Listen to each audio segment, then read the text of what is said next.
ರಘುನಂದನ ರಘುರಘುನಂದನ ರಘುವರ ಸೇವನ ರಘುಪತಿ ಛಾಯನ. ಅಶ್ವವೇಗ ಸುದ್ದಿವಾಹಿನಿಯ ಸಮಸ್ತ ವೀಕ್ಷಕರಿಗೂ ಕೂಡ ನಮಸ್ಕಾರ. ವಿಶೇಷ ಕಾರ್ಯಕ್ರಮಕ್ಕೆ ಸ್ವಾಗತ. ಈ ಮುದ್ದು, ಈ ಮುಖವು, ಈ ತನುವಿನಿ ಕಾಂತಿ, ಈ ಬಿಲ್ಲು, ಈ ಬಾಣ, ಈ ನೀತಿ ಭಾವ, ಈ ತಮ್ಮ, ಈ ಸೀತೆ, ಈ ಬಂಟರಿ ಭಾಗ್ಯ ಆವ ದೇವರಿಗುಂಟು ಬ್ರಹ್ಮಾಂಡದೊಳಗೆ ಅಂತ ಪುರಂದರದಾಸರು ಕೊಂಡಾಡ್ತಾರೆ. ನಿಮ್ಮೆಲ್ಲರಿಗೂ ಗೊತ್ತಾಗಿರಬೇಕು ನಾವು ಯಾರ ಬಗ್ಗೆ ಮಾತನಾಡ್ತಿದ್ದೀವಿ, ಯಾವ ಶಕ್ತಿಯ ಬಗ್ಗೆ, ಯಾವ ಭಕ್ತಿಯ ಬಗ್ಗೆ ಮಾತನಾಡ್ತಿದ್ದೀವಿ ಅಂತ. ಹೌದು ವೀಕ್ಷಕರೇ, ಇಂಥ ಸುಂದರವಾದ ಪ್ರಭು ಶ್ರೀರಾಮನ, ಅಯೋಧ್ಯ ರಾಮನ ಕುರಿತಾದಂತಹ ವಿಶೇಷ ಕಾರ್ಯಕ್ರಮಕ್ಕೆ ಸ್ವಾಗತ. ನಾನು ಮಂಜರಿ ಹೊಂಬಾಳಿ. ಭಾರತದ ದೈವ ಪ್ರಭು ಶ್ರೀರಾಮ, ಮರ್ಯಾದಾ ಪುರುಷೋತ್ತಮ, ಸರ್ವೋತ್ತಮ. ಹಾಗಾದ್ರೆ ರಾಮನು ಹುಟ್ಟಿದಂಥ ಈ ದಿನವನ್ನ, ರಾಮನವಮಿಯನ್ನ ಹೇಗೆ ನೋಡಬೇಕು ನಾವು? ನಮ್ಮಲ್ಲಿ ಯಾವ ಆಧ್ಯಾತ್ಮಿಕ ಭಾವವಿರಬೇಕು? ಬರೀ ಆಧ್ಯಾತ್ಮಿಕತೆಯ ಅಥವಾ ಶ್ರೀರಾಮ ಹಾಕಿಕೊಟ್ಟಂತಹ ದಾರಿ ಇದೆಯಲ್ಲ, ಅದು ಭಾರತಕ್ಕಷ್ಟೇ ಅಲ್ಲ, ಜಗತ್ತಿಗೆ ದಾರಿದೀಪ. ಹಾಗಾದ್ರೆ ಈ ದಿನವನ್ನ ಹೇಗೆ ಸಂಭ್ರಮಿಸಬೇಕು, ಅರ್ಥಪೂರ್ಣವಾಗಿ ಆಚರಿಸಬೇಕು? ಈ ಎಲ್ಲ ವಿಚಾರಗಳ ಕುರಿತಾಗಿ ನಮಗೆ ಇವತ್ತು ತಿಳಿಸಿಕೊಡುವುದಕ್ಕೆ ನಮ್ಮ ಸ್ಟುಡಿಯೋದಲ್ಲಿ ಖ್ಯಾತ ಜ್ಯೋತಿಷಿಗಳು, ಧಾರ್ಮಿಕ ಆಧ್ಯಾತ್ಮಿಕ ಚಿಂತಕರು, ವೇದ ಪಾರಂಗತರು, ಪುರೋಹಿತರು ಶ್ರೀ ಶ್ರೀನಿವಾಸ ಗುರುಗಳಿದ್ದಾರೆ. ಅವರನ್ನ ಕಾರ್ಯಕ್ರಮಕ್ಕೆ ಸ್ವಾಗತಿಸೋಣ. ಗುರುಜಿ ನಮಸ್ತೆ, ಕಾರ್ಯಕ್ರಮಕ್ಕೆ ಸ್ವಾಗತ. ನಮಸ್ಕಾರ ಗುರುಗಳೇ. ರಾಮನವಮಿಯ ಶುಭಾಶಯಗಳು ನಿಮಗೂ ಮತ್ತು ನಮ್ಮ ಅಶ್ವವೇಗ ವಾಹಿನಿಯ ಸಕಲ ವೀಕ್ಷಕರಿಗೂ ಸಹ ರಾಮನವಮಿಯ ಮತ್ತೊಮ್ಮೆ ಹಾರ್ದಿಕ ಶುಭಾಶಯಗಳನ್ನು ತಿಳಿಸ್ತೇನೆ. ಥ್ಯಾಂಕ್ ಯು ಗುರುಗಳೇ, ನಮಸ್ಕಾರ, ಧನ್ಯವಾದ. ಜೊತೆಗೆ ರಾಮನವಮಿ, ರಾಮ ಅಂದ ತಕ್ಷಣನೇ ನಮ್ಮಲ್ಲೊಂದು ಸ್ಫೂರ್ತಿ ಬಂದ್ಬಿಡುತ್ತೆ, ಒಂದು ಶಕ್ತಿ ಅನ್ಸತ್ತೆ. ಅದರಲ್ಲೂ ಅಯೋಧ್ಯ ರಾಮ ಮಂದಿರ ನಿರ್ಮಾಣವಾದ ಮೇಲೆ ರಾಮನನ್ನ ನೋಡುವಂತಹ ದೃಷ್ಟಿ ಇನ್ನೂ ವಿಶಾಲವಾಗಿದೆ ಪ್ರತಿಯೊಬ್ಬರಲ್ಲೂ ಅಂತ ಹೇಳಿ. ಬಾಲ ಶ್ರೀರಾಮ ಹೇಗಿದ್ದ ಗುರುಗಳೇ? ಲಕ್ಷ್ಮೀನಾಥ ಸಮಾರಂಭಂ ನಾಥಯ ಮುನಮಧ್ಯಮ ಅಸ್ಮದಾಚಾರ್ಯ ಪರ್ಯಂತ ಮುಂದೆ ಗುರು ಪರಂಪರ ಯೋ ನಿತ್ಯಮಚ್ಯುತ ಪದಾಂಬುಜ ಯುಗ್ಮರುಕ್ಮಂ ವ್ಯಾಮೋ ಅಸ್ಥಿತರಾಣಿ ತೃಣಾಯ ಮೇನೆ ಅಸ್ಮದ್ಗುರುರ್ ಭಗವತೋಸ್ಯ ದಯೈಕ ಸಿದ್ದು ರಾಮಾನುಜಸ್ಯ ಶರಣೌ ಚರಣೌ ಪ್ರಬಧ್ಯೆ. ಮೊಟ್ಟ ಮೊದಲು ನಾವು ಹೇಳಿದಂತಹ ಈ ಶ್ಲೋಕ, ಲಕ್ಷ್ಮೀನಾಥ ಸಮಾರಂಭಂ ನಾಥಯ ಮುನಮಧ್ಯಮ, ಶ್ರೀ ರಾಮಾನುಜಾಚಾರ್ಯರು ಲಕ್ಷ್ಮಣನ ಮತ್ತೊಂದು ರೂಪ, ಆದಿಶೇಷನ ಮತ್ತೊಂದು ರೂಪ ಲಕ್ಷ್ಮಣ, ಲಕ್ಷ್ಮಣನ ಮತ್ತೊಂದು ರೂಪ ನಮ್ಮ ರಾಮಾನುಜಾಚಾರ್ಯರು. ಅದಕ್ಕೆ ನಾವು ರಾಮ ಅನುಜ ಅಂತ ಹೇಳ್ತಿರ್ತೀವಿ. ರಾಮಾನುಜ ಬಂದಿದ್ದು ರಾಮನ ಅನುಜ ಆಗಿರೋದ್ರಿಂದ ರಾಮಾನುಜ ಅಂತ ಅವ್ರಿಗೆ ಹೆಸರು. ಅನುಜ ಅಂದ್ರೆ ಅಲ್ಲಿ ತಮ್ಮ, ರಾಮನ ತಮ್ಮ. ರಾಮನ ತಮ್ಮ ಯಾರು? ಲಕ್ಷ್ಮಣ. ಅದಕ್ಕೆ ರಾಮಾನುಜ ಅಂತ ಅವರಿಗೆ ಕೀರ್ತಿ ಹೆಸರು ಬಂದಿದ್ದು. ಅದಕ್ಕೆ ಅವರ ಸ್ಮರಣೆಯನ್ನು ಮಾಡ್ತಾ, ವಿಶೇಷವಾದಂತಹ ಅತ್ಯಂತ ಪಾವಿತ್ರತೆಯ ದಿನ ಇಂದು ಶ್ರೀರಾಮನವಮಿಯ ದಿನ. ರಾಮನವಮಿಯನ್ನು ಪ್ರತಿಯೊಬ್ಬ ಮನುಷ್ಯನೂ ಸಹ ಬಹಿರಂಗವಾಗಿ, ಅಂತರಂಗವಾಗಿ ಸ್ಮರಣೆಯನ್ನು ಮಾಡ್ತಾರೆ. ಬಹಿರಂಗವಾಗಿ ನನ್ನ ಕೈಲಿ ಆಗಲಿಲ್ಲ ಅಂದ್ರೂ ಅಂತರಂಗದಲ್ಲೂ ಸ್ಮರಣೆ ಮಾಡುವಂತಹ ಎಲ್ಲ ಉತ್ತಮವಾದಂತಹ ಮನಸ್ಥಿತಿ ಇರುವಂಥವ್ರು ಮಾಡ್ತಾರೆ.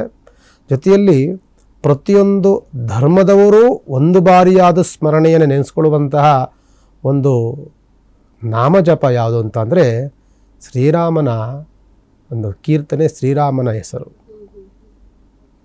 ಶ್ರೀರಾಮ ಜನನದಿಂದಲೂ ಸಹ, ಅವನು ಜನನ ಹೇಗಾಯಿತು ಅಲ್ಲಿಂದಲೂ ಸಹ ಪ್ರತಿಯೊಂದು ಹಂತದಲ್ಲಿಯೂ ಸಹ ಅವನು ಇನ್ನೊಬ್ಬರಿಗೆ ಮಾದರಿಯಾಗಿ ಬಂದಂತಹ ಒಂದು ವ್ಯಕ್ತಿತ್ವ.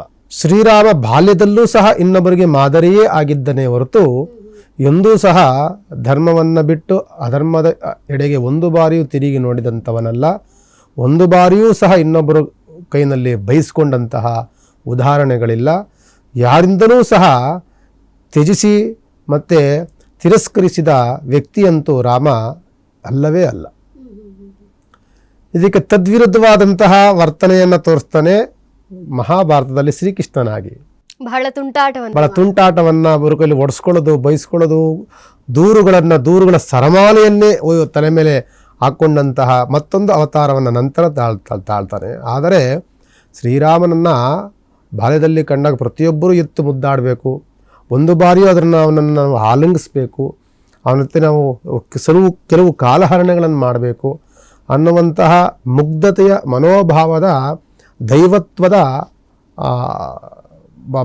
ಮರ್ಯಾದ ಒಂದು ಮಾನವೀಯತೆಯ ಒಂದು ಮನುಷ್ಯ, ಮಾನವ ರೂಪದಲ್ಲಿ ಜನನವನ್ನು ತಾಳದಂತಹ ಭಗವಾನ್ ಮಹಾವಿಷ್ಣು. ಭಾರತದಲ್ಲಿ ಅವತಾರವೇ ಶ್ರೀರಾಮ, ವಿಷ್ಣುವಿನ ಅವತಾರದಲ್ಲಿ ಬಂದಂಥವನು ಶ್ರೀರಾಮ. 8ನೇ ಅವತಾರವನ್ನು ತಾಳ್ತಾನೆ.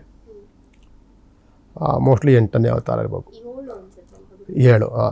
ಮತ್ಸ್ಯ, ಕೂರ್ಮ, ವರಹ, ನರಸಿಂಹ, ವಾಮನ, ಪರಶುರಾಮ, ರಾಮ, 7ನೇ ಅವತಾರವನ್ನು ತಾಳದಂಥದ್ದು. ನಾವು ತಿಳ್ಕೊಳ್ಬೇಕಾಗ್ತದೆ ಶ್ರೀರಾಮನ ಇಂತಹ ಪಾವಿತ್ರತೆಯ ಜನ್ಮದಿನವನ್ನು ನಾವು ಏನಕ್ಕೆ ಆಚರಣೆಯನ್ನು ಮಾಡಬೇಕು ನೋಡಿ. ಇಡೀ ನಭೋಮಂಡಲಕ್ಕೆ, ಇಡೀ ವಿಶ್ವಕ್ಕೆ ನಾಯಕ ಅಂತ ಪ್ರಚಾರವಾದಂಥವನು, ದೇಶವನ್ನು ಆಳಿದಂಥವನು, ದೇಶವನ್ನು ಹೇಗೆ ಸುಭಿಕ್ಷವಾಗಿ ಕಾಣಬೇಕು ಅಂತ ಪ್ರತಿಯೊಂದು ಒಂದು ಧರ್ಮದವರಿಗೂ, ಪ್ರತಿಯೊಂದು ದೇಶಗಳಿಗೂ ಸಹ ವಿಶ್ವಕ್ಕೆ ಪಸರಿಸಿದಂತಹ ವ್ಯಕ್ತಿ ಯಾರು ಅಂತ ಅಂದರೆ ಮರ್ಯಾದ ಪುರುಷೋತ್ತಮ ಶ್ರೀರಾಮಚಂದ್ರ. ಅಯೋಧ್ಯೆಯನ್ನು ಆಳಿದಂತಹ ರಾಮಚಂದ್ರ ಹೇಗೆ ರಾಜ್ಯಭಾರವನ್ನು ಮಾಡಬೇಕು, ದೇಶವನ್ನು ಹೆಂಗೆ ಸುಭಿಕ್ಷವಾಗಿ ನೋಡಬೇಕು, ಪ್ರಜೆಗಳ ಜೊತೆ ಹೆಂಗೆ ಒಡನಾಟನ ಇಟ್ಕೊಳ್ಬೇಕು, ಮತ್ತು ನಮ್ಮ ವ್ಯಕ್ತಿತ್ವ ಹೇಗಿರಬೇಕು, ಇನ್ನೊಬ್ಬರಿಗೆ ಮಾದರಿಯಾಗಿರುವಂಥ ವ್ಯಕ್ತಿತ್ವಗಳನ್ನು ಉಳ್ಳಂಥವರೇ ರಾಜನಾಗಲಿಕ್ಕೆ ಯೋಗ್ಯನಾದಂಥವರು. ಆ ಯೋಗ್ಯವಿಲ್ಲದಂತಹ ವ್ಯಕ್ತಿ ರಾಜನಾಗಲಿಕ್ಕೆ ಸಾಧ್ಯವಾಗೋದಿಲ್ಲ. ಅದನ್ನು ಸಾರಿ ವಿಶ್ವಕ್ಕೆ ಸಾರಿದಂತಹ ಮರ್ಯಾದ ಪುರುಷೋತ್ತಮ ಶ್ರೀರಾಮಚಂದ್ರನ ಅಯೋಧ್ಯೆಯ ಪಟ್ಟಾಭಿಷೇಕದ ಸಂದರ್ಭಗಳು. ನಿಜ ನಿಜ. ಇನ್ನು ರಾಮನವಮಿಯ ಈ ಒಂದು ಸುಸಂದರ್ಭದಲ್ಲಿ ನಾವು ಇಡೀ ಭಾರತಕ್ಕೆ ರಾಮ ಆದರ್ಶ ಪುರುಷ, ಮತ್ತು ರಾಮ ಎಷ್ಟು ಆದರ್ಶ ಅಂದರೆ ನೀವು ಹೇಳಿದಾಗೆ ಜಾತಿ ಮತ ಕುಲ ಯಾವುದೂ ಇಲ್ಲದೆ ಒಬ್ಬ ಮನುಷ್ಯ ಜೀವನದಲ್ಲಿ ಒಂದು ಬಾರಿ ಆದರೂ ರಾಮ ಅಂತ ಬಾಯಿಂದ ಹೇಳುವಂಥದ್ದಾಗಿರುತ್ತೆ. ಸೊ ಹಾಗಾಗಿ ರಾಮನವಮಿಯ ಈ ಸುಸಂದರ್ಭದಲ್ಲಿ ನೀವು ಹೇಳಿದ ಕೆಲವು ವಿಚಾರಗಳನ್ನು ನೋಡೋದಾದ್ರೆ ರಾಮ ಹೇಗಾದ ಅನ್ನುವಂಥ ಚಿಂತನೆಗಳೇ ನಮ್ಮ ಬದುಕಿಗೆ ದಾರಿದೀಪವಾಗುತ್ತೇನೋ. ಅಂದರೆ ಕೌಸಲ್ಯಗೆ ಮುದ್ದು ಮಗನಾಗಿ ಇದ್ದಂಥ ರಾಮ ಒಂದೊಮ್ಮೆ ದಶರಥ ಹೇಳಿದಾಗ ತಂದೆಯ ಮಾತಿಗೆ ಒಂದೇ ಬಾರಿಗೆ ಯಾವ ಪ್ರಶ್ನೆಯನ್ನು ಮಾಡದೆ ಕಾಡಿಗೆ ತೆರಳು ಬಿಡ್ತಾನಲ್ಲ. ನೋಡಿ, ಮನುಷ್ಯನ ವ್ಯಕ್ತಿತ್ವ ನಾನು ಸಹ ಯಾವಳು ಸಹ ಶ್ರೀರಾಮನ ವ್ಯಕ್ತಿತ್ವವನ್ನು ನಾವು ಉದಾಹರಣೆಯಾಗಿ ತೆಗೆದುಕೊಳ್ಬೇಕು. ಶ್ರೀರಾಮಚಂದ್ರ ಹೇಳ್ತಾರೆ, ನೀವು ರಾಮಾಯಣದಲ್ಲಿ ನೋಡಬೇಕು, ಒಂದು ಬಾರಿಯೂ ಸಹ ನನಗೆ ಕೆಟ್ಟದ್ದನ್ನು ಮಾಡಿದಂಥವರಿಗೆ, ನನ್ನನ್ನು ತ್ಯಜಿಸಿದಂಥವರಿಗೆ, ನನಗೆ ಅವಮಾನ ಮಾಡಿದಂಥವರಿಗೆ ಅವನು ಸತ್ಕಾರವನ್ನು ಮಾಡ್ತಾನೆ ಹೊರತು ಶ್ರೀರಾಮ ಎಂದೂ ಸಹ ಅವ್ರನ್ನ ದ್ವೇಷವನ್ನು ಮಾಡೋದಿಲ್ಲ. ಅವರಿಗೆ ಒಂದು ಬಾರಿಯೂ ತ್ಯಜಿಸಿ ಬೇರೆ ಬೇರೆ ಶಬ್ದಗಳಿಂದ ಮಾತನಾಡೋದಿಲ್ಲ. ಹಾಗೆ ಮನುಷ್ಯ ಆ ವ್ಯಕ್ತಿತ್ವಗಳನ್ನು ನಾವು ರೂಢಿ ಮಾಡಿಕೊಳ್ಬೇಕು. ನಿಮ್ಮ ರಾಮನ ವ್ಯಕ್ತಿತ್ವ ವಿಶ್ವಕ್ಕೆ ಪ್ರಚಾರವಾಗಲಿಕ್ಕೆ ಮುಖ್ಯ ಕಾರಣಕರ್ತರು ಯಾರು ಅಂತ ಅಂದರೆ ಮಂಥರೆ. ಇಂತಹ ವ್ಯಕ್ತಿಗಳು, ಒಬ್ಬ ಅಗಸ ಸೀತೆಯನ್ನು ಅಪಹರಣ ಮಾಡಿದಲ್ಲಿ ಅವನು ಅಪಹಾಸ್ಯ ಮಾಡ್ತಾನೆ. ಹಾಗೆ ಮಂಥರೆ ಅವನು ಕಾಡಿಗೆ ಹೋಗ್ಲಿಕ್ಕೆ ಕುಹಕ ಮನಸ್ಸುಗಳನ್ನು ಮಾಡ್ತಾನೆ. ಕೈಗೆ ಅವಳೇ ಬುದ್ಧಿಯನ್ನ ತುಂಬ್ತಾಳಲ್ವಾ. ಈ ವಿಚಾರಗಳು ಆದ ನಂತರವೇ ರಾಮನ ವ್ಯಕ್ತಿತ್ವ ಅನ್ನೋದೇನು ಪ್ರಚಾರ ಬಂತು. ಕರೆಕ್ಟ್, ಅದಕ್ಕೊಂದು ಪಾಲಿಶ್ ಸಿಕ್ತು, ಗೊತ್ತಾಯ್ತು ಅಂತ. ಅದಕ್ಕೆ ನಾವು ನಮ್ಮ ಜೀವನದಲ್ಲೂ ಸಹ ನಮ್ಮನ್ನು ಯಾರು ತ್ಯಜಿಸ್ತಾರೆ, ನಮ್ಮನ್ನು ತೇಜೋವಧೆ ಮಾಡ್ತಾರೆ, ನಮ್ಮನ್ನು ಯಾರು ದ್ವೇಷವನ್ನು ಮಾಡ್ತಾರೆ, ಹಸುವಿಗೆ ಹೊಟ್ಟೆವರಿನ ಪಡ್ತಾರೆ, ಅವರನ್ನು ನಾವು ನಿಂದಿಸಬಾರ್ದಂತೆ. ಅವರು ನಾವು ಆದಷ್ಟು ಸಹ ಅವ್ರ ಮನಸ್ಸು ಅವರಿರುವಂಥದ್ದು ಕೆಲಸವನ್ನು ಮಾಡ್ಕೊಂಡು ಹೋಗಲಿ, ನಾವು ಅದಕ್ಕೇನು ಉತ್ತರಗಳನ್ನು ಮಾಡಬಾರ್ದು ಅನ್ನುವಂತಹ ಒಂದು ಮನಸ್ಥಿತಿಯನ್ನು ನಾವು ಇಟ್ಕೊಂಡಾಗ ನಮ್ಮಲ್ಲಿರುವಂತಹ ನ್ಯೂನತೆಗಳನ್ನು ನಾವು ತಿದ್ದುಕೊಂಡು ನಮ್ಮ ಒಳ್ಳೆತನ ಪ್ರಚಾರಕ್ಕೆ ಬರುತ್ತೆ. ಅದನ್ನು ಮಾಡಿದಂಥದ್ದು ಕೈಕೇಯಿ, ಮಂಥರೆ ಇದೆಲ್ಲ ಮಾಡೋದ್ರಿಂದ ಶ್ರೀರಾಮ ಅಂದರೆ ಯಾರು, ಶ್ರೀರಾಮನ ವ್ಯಕ್ತಿತ್ವ ಅಂದ್ರೇನು, ಅವನು ಪಿತೃವಾಕ್ಯಕ್ಕೆ ಎಷ್ಟು ಮಹತ್ವಗಳನ್ನು ಕೊಟ್ಟ, ಏಕಪತ್ನಿ ರಥಸ್ಥನಾಗಿ ಹೆಂಗೆ ಜೀವನವನ್ನು ಮಾಡ್ದ, 14 ವರ್ಷಗಳ ಕಾಲವೂ ಸಹ ಎಷ್ಟು ಸಂಕಷ್ಟಗಳನ್ನು ಅನುಭವಿಸ್ದ, ಅದಾದ ಮೇಲೆ ನಂತರದಲ್ಲಿ ಪಟ್ಟಾಭಿಷೇಕಗಳನ್ನು ಹೆಂಗೆ ಮಾಡ್ದ, ರಾಜ್ಯಭಾರ ಹೆಂಗೆ ಮಾಡ್ದ, ಅವನ ವ್ಯಕ್ತಿತ್ವ, ಅವನ ಗುಣ, ಅವನ ನಡೆ, ಒಂದು ನುಡಿ ಎಲ್ಲವನ್ನೂ ಸಹ ವಿಶ್ವಕ್ಕೆ ಸಾರಿದಂತಹ ಒಂದು ಒಬ್ಬ ದೈವ ಅಂತ ಅಂದರೆ ರಾಮನ ದೈವತ್ವ. ಆದ್ದರಿಂದ ನಾವಂಥದನ್ನು ಯಾವುದನ್ನೂ ಸಹ ಆ ಕೆಟ್ಟದ್ದನ್ನು ನಾವು ನಿಂದಿಸ್ಲಿಕ್ಕೆ ಹೋಗಬಾರ್ದು. ಕೆಟ್ಟದ್ದು ಇದ್ರೇ ಸಹ ಒಳ್ಳೆಯದು ಬೆಳಕಿಗೆ ಬರೋದು. ಅದಾಗಿದ್ದು ರಾಮಾಯಣದಿಂದನೂ ಸಹ ನಾವು ಅದನ್ನು ಉದಾಹರಣೆಯಾಗಿ ತೆಗೆದುಕೊಳ್ಬೋದು. ನಾನು ಆಗಲೇ ಹೇಳಿದೆ, ಶ್ರೀರಾಮನ ವ್ಯಕ್ತಿತ್ವ, ನೀವು ರಾಮನನ್ನು ಒಂದು ಬಾರಿ ನೆನೆದರೆ ನಕಾರಾತ್ಮಕಗಳು ಹೋಗಿ ಸಕಾರಾತ್ಮಕಗಳು ಬರುತ್ತೆ. ರಾಮನಾಮದಿಂದ ನಿಮಗೆ ನೆಗೆಟಿವ್ ಎಲ್ಲ ಹೋಗಿ ಪಾಸಿಟಿವ್ ನಿಮಗೆ ಎನರ್ಜಿ ಸಿಗುತ್ತೆ. ಕೆಟ್ಟದನ್ನು ಹೋಗಲಾಡಿಸ್ಬೇಕು ಅನ್ನೋದಕ್ಕೋಸ್ಕರವಾಗಿ ರಾಮನ ಪೂಜೆಯನ್ನು ಮಾಡಬೇಕು. ಕೆಟ್ಟ ದೃಷ್ಟಿಗಳು ಹೋಗಬೇಕು ಅಂದರೆ ರಾಮನ ಪೂಜೆಗಳನ್ನು ಮಾಡಬೇಕು. ಶತ್ರುಗಳು ಮರ್ದನವಾಗಬೇಕು, ಶತ್ರುಗಳ ದೋಷ ಪರಿಹಾರ ಬೇಕು ಅಂದರೆ ರಾವಣನ ನೆನೆಯಬೇಕು. ಎಂತಹ ಕೆಟ್ಟ ಕೆಟ್ಟ ಶಕ್ತಿಗಳು ಸಹ ನಾಶವಾಗಲಿಕ್ಕೆ ಒಂದೇ ಒಂದು ರಾಮನಾಮ ಸಾಕು, ಮತ್ತೇನು ಬೇಡ ಅಂತಹ ವಾಕ್ಯವನ್ನು ಹೇಳಿದಂಥವನು ಶ್ರೀ ಹನುಮಂತ. ಹನುಮಂತನಿಗಿಂತಹ ಭಕ್ತನಿಲ್ಲ. ಆದ್ದರಿಂದ ಪ್ರತಿಯೊಂದು ರೋಮಗಳಲ್ಲೂ ಸಹ ರಾಮನಾಮವನ್ನು ಜಪಿಸಿದಂಥವನು, ಒಂದು ಬಾರಿಯೂ ಸಹ ರಾಮ ಜಪವನ್ನು ಬಿಟ್ಟು ಇಲ್ದಲಿದ್ದಂತಹ ಒಬ್ಬ ಭಕ್ತ ಅಂತಂದರೆ ಹನುಮಂತ. ಶಿವನ ರೂಪದಲ್ಲಿ ಶಿವನಾಗಿದ್ದಂಥವನು, ಶಿವನ ಅಂಶದಲ್ಲಿ ಜನಿಸಿ ಬಂದಂಥವನು ಹನುಮಂತ. ಅದು ನಾವೆಲ್ಲವೂ ಸಹ ನಾವು ನೋಡಿರ್ತೇವೆ.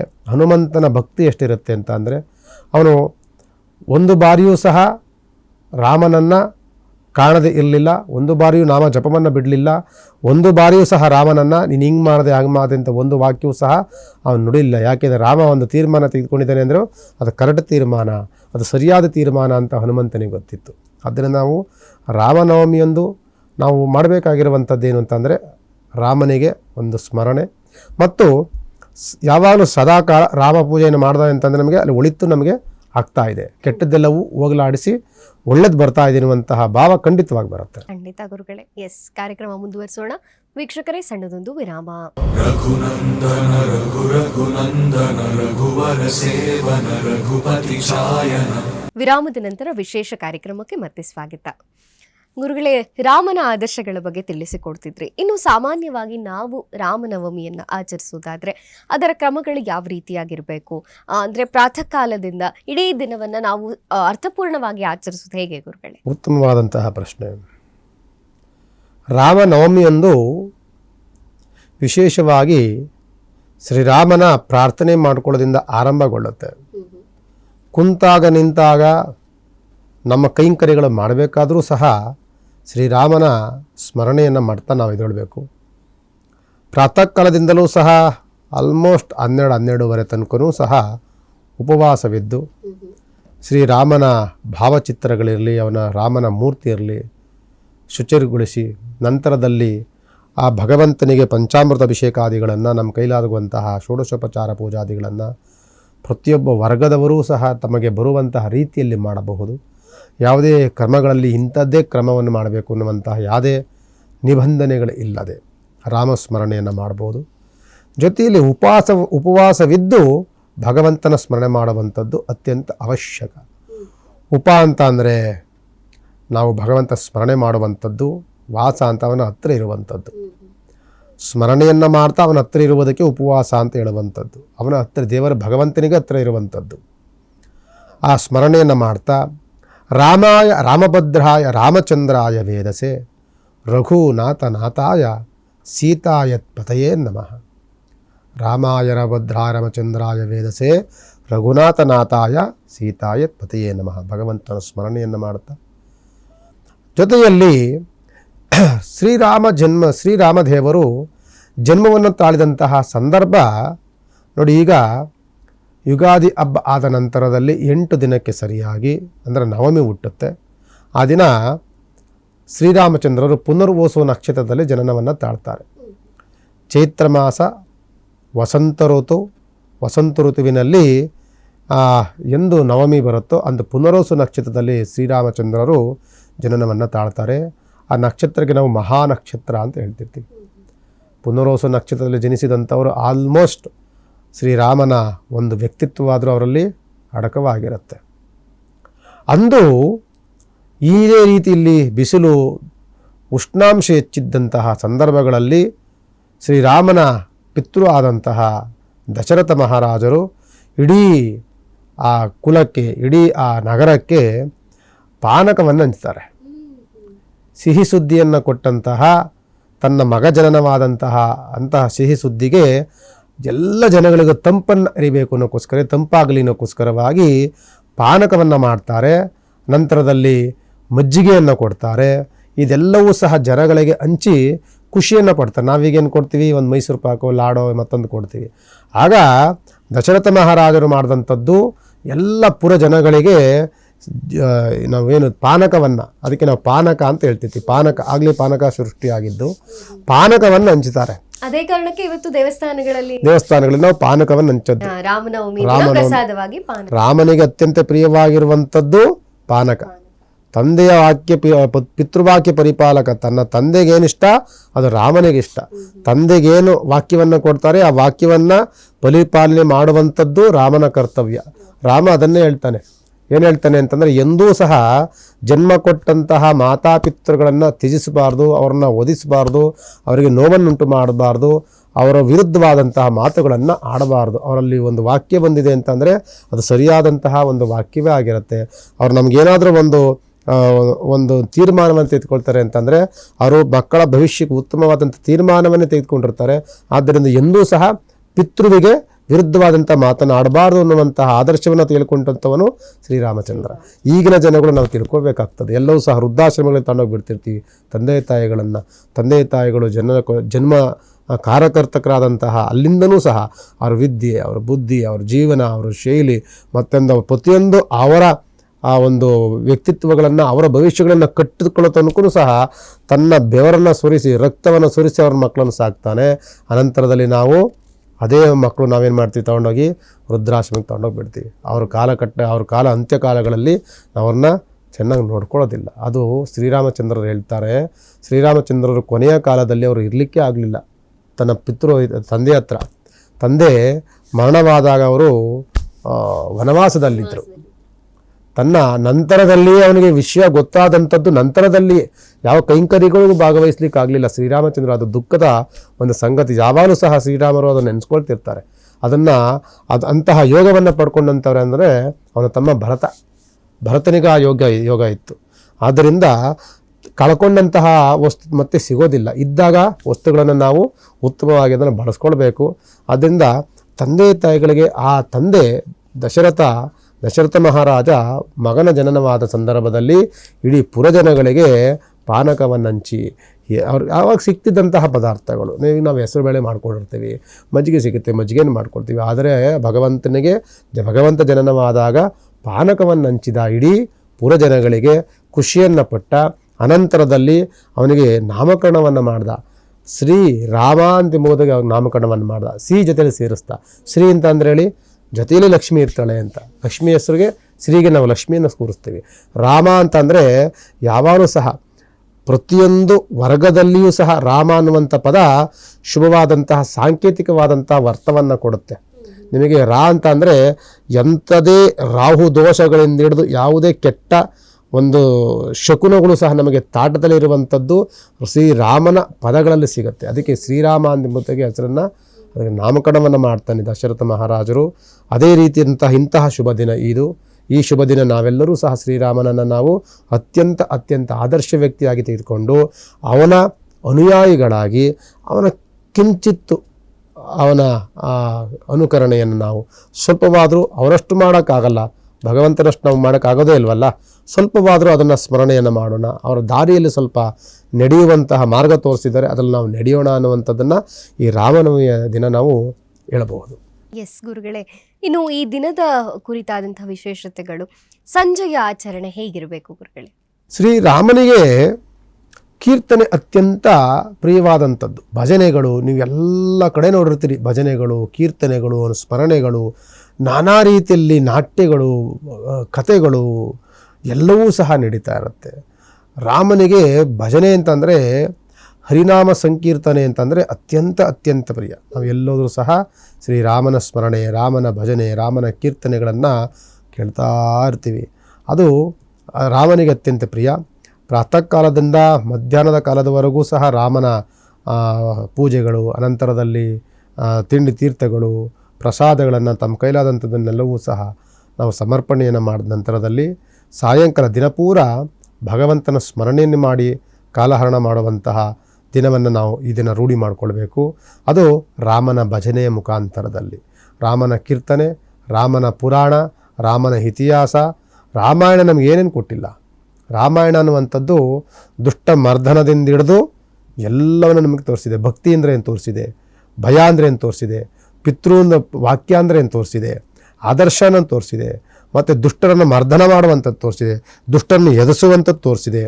ರಾಮಾಯಣ ಎಲ್ಲವನ್ನೂ ಸಹ ನಮಗೆ ದಾರಿದೀಪವಾಗಿರುವಂತಹ ಒಂದು ಅಧ್ಯಾಯ. ಆದ್ದರಿಂದ ನಾವೆಲ್ಲರೂ ಸಹ ರಾಮನ ಸ್ಮರಣೆಯನ್ನು ಮಾಡೋಣ. ರಾಮನ ಆದರ್ಶಗಳನ್ನು ನಾವು ನೆನೆಸ್ಕೊಂಡ್ರೆ ಸಾಕು, ನಮಗೆ ಎಷ್ಟೋ ಸ್ಫೂರ್ತಿ ಸಿಗತ್ತೆ. ಅಂದರೆ ರಾಮನವಮಿ ಅರ್ಥಪೂರ್ಣವಾಗಬೇಕಾದ್ರೆ ರಾಮನ ಆದರ್ಶಗಳ ಪಾಲನೆಯಾಗಬೇಕು, ಕೇವಲ ಆಚರಣೆ ಅಲ್ಲ ಅನ್ನುವಂಥದ್ದು.